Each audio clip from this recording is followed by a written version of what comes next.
வணக்கம். நான் உங்க friend Jaya Srinivasan. Welcome to veggies recipe.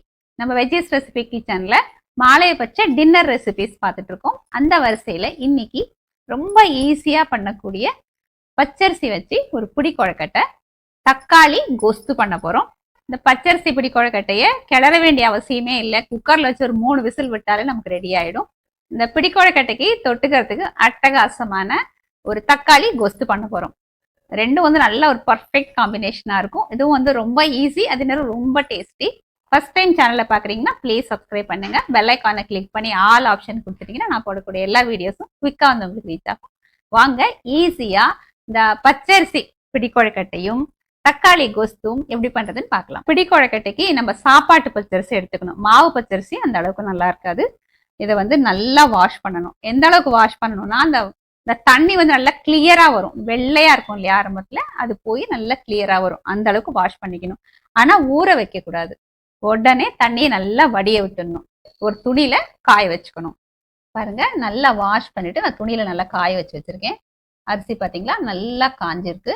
இப்படி காய வச்ச அரிசியை நீங்க அப்படி கையில எடுத்தீங்கன்னா கையில ஒட்டாம அப்படி நல்லா உதிரா காயணும். இந்த அளவுக்கு காய வச்சுக்கணும். இது இப்ப மிக்சி ஜார்ல போட்டு நல்லா அந்த ரவை பதம், நம்ம உப்புமா பண்ற ரவை இருக்கும் பாத்தீங்களா, அந்த பதத்துக்கு நம்ம உடைச்சி எடுத்துக்கணும். பாருங்க, நான் உடைச்சி வச்சிருக்கேன். நல்லா வந்து பொடி ரவையா இருக்கு பாருங்க. இந்த மாதிரி உடைச்சுக்கணும்.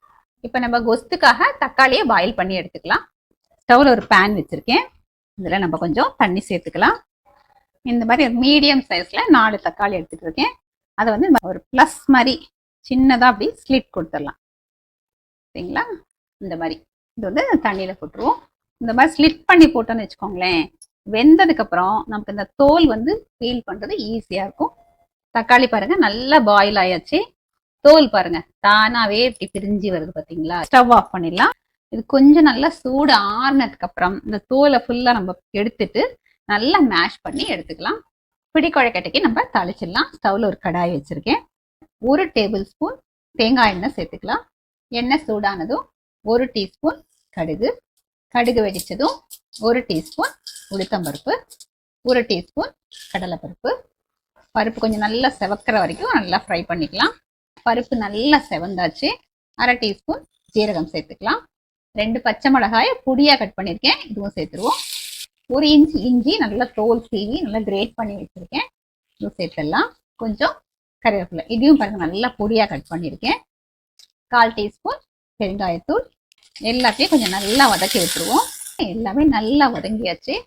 இந்த பிடி கொழக்கட்டைக்கு 1 கப்பு நம்ம அரிசி ரவை எடுத்துக்கிட்டோம்னா அதுக்கு வந்து 2.5 கப்பு நமக்கு தண்ணி தேவைப்படும்.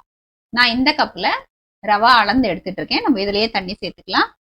1 கப்பு, 2, 2.5 கப். இப்ப ஸ்டவ் ஆஃப் பண்ணிடுவோம். இந்த உப்புமா கொழக்கட்டைக்கு நமக்கு தேவையான அளவு உப்பு சேர்த்துக்கலாம். 3 டேபிள் ஸ்பூன் தேங்காய் துருவல். இப்ப நம்ம இந்த அரிசி உடைச்சு வச்சிருக்கோம்ல, இந்த ரவா வந்து இதுல சேர்த்துடலாம். ஸ்டவ் வந்து ஆஃப்ல தான் இருக்கு. இது எல்லாத்தையும் நல்லா கலந்து விட்டுருவோம். அரிசி ரவா அப்படிங்கறனால கட்டி தட்டாது, பயப்பட வேண்டிய அவசியமே இல்லை. ஜஸ்ட் நம்ம மிக்ஸ் பண்ணா போதும். பாருங்க நல்லா மிக்ஸ் பண்ணியாச்சு. நம்ம குக்கர்ல வச்சு வேக வைக்க போறோம். அதனால ஒரு பவுலுக்கு டிரான்ஸ்ஃபர் பண்ணிக்கலாம். ஸ்டவ்ல ஒரு குக்கர் வச்சுக்கலாம். அடியில கொஞ்சம் தண்ணி சேர்த்துருக்கேன். நம்ம மிக்ஸ் பண்ணி வச்சிருக்கோம் இல்லையா பிடி கொழக்கட்டைக்காக, அந்த பாத்திரத்தை அப்படியே நம்ம இதுல இறக்கி விட்டுருவோம். குக்கர் மூடிட்டு 3 விசில் வர வரைக்கும் நம்ம வேக வச்சு எடுத்துக்கலாம். இது விசில் வந்து ப்ரெஷர் ரிலீஸ் ஆகிறதுக்குள்ள நம்ம தக்காளி கொஸ்துக்கு ரெடி பண்ணிக்கலாம். நம்ம பாயில் பண்ணி வச்ச தக்காளி நல்லா சூடு ஆறியாச்சு. ஃபுல்லா தோல் ஃபுல்லா உரிச்சிட்டேன். பாருங்க எவ்வளோ ஈஸியா எடுக்க வந்துடுச்சு. மேஷர் வச்சு நம்ம மேஷ் பண்ணிக்கலாம். இதை நம்ம மிக்சியிலையும் அரைச்சிக்கலாம். ஆனா மிக்சியில அரைச்சோன்னா என்ன ஆகும்னா ரொம்ப பேஸ்ட் ஆயிடும். தக்காளி நல்லா மேஷ் பண்ணியாச்சு. இப்படி பாருங்க, இந்த மாதிரி குட்டி குட்டி பீசஸா இருந்தா சாப்பிட்றதுக்கு நல்லா இருக்கும். நம்ம இந்த அளவுக்கு மேஷ் பண்ணிக்கணும். இதே நம்ம மிக்சியில போட்டோம்னு வச்சுக்கோங்களேன், கெச்சப் மாதிரி வந்துடும். அதனால இந்த மாதிரி கையில மேஷ் பண்ணிக்கிறது நல்லது. இப்ப நம்ம தக்காளி கொஸ்துக்கு தாளிச்சிடலாம். நம்ம தக்காளி பாயில் பண்ணோம்ல, அதே பாத்திரம் தான் வச்சிருக்கேன். 1 டேபிள் ஸ்பூன் எண்ணெய் சேர்த்துக்கலாம். எண்ணெய் சூடானதும் 1 டீஸ்பூன் கடுகு சேர்த்துக்கலாம். எண்ணெய் ஒரு 10 வெந்தயம் நல்லா வாசனையா இருக்கும்.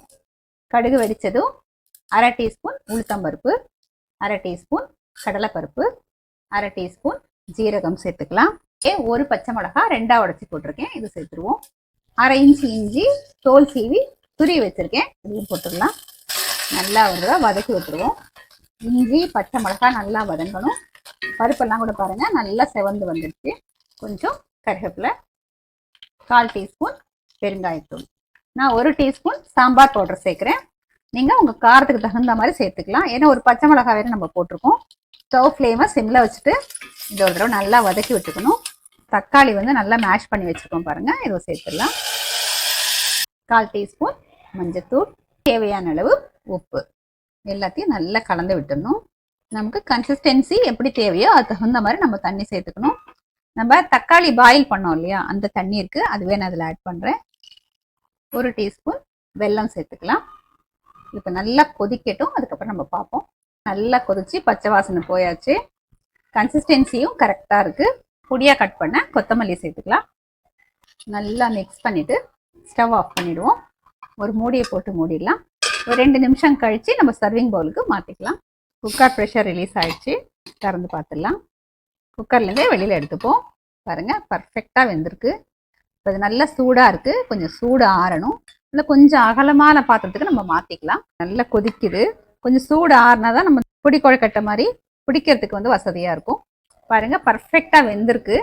ஒருவேளை அரிசி உப்புமா சாப்பிட்ணும் அப்படின்னா இப்போ இப்படியே சர்வ் பண்ணிக்கலாம். பாருங்கள், நல்லா உதிராக சூப்பராக இருக்குது. இது நம்ம இப்போ பிடி கொழுக்கட்டையாக பிடிக்கணும்.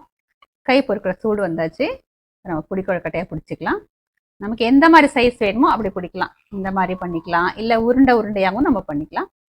இந்த ஸ்டீமர் பிளேட் வச்சுருக்கேன், இதில் நம்ம வேக வச்சு எடுத்துக்கலாம்.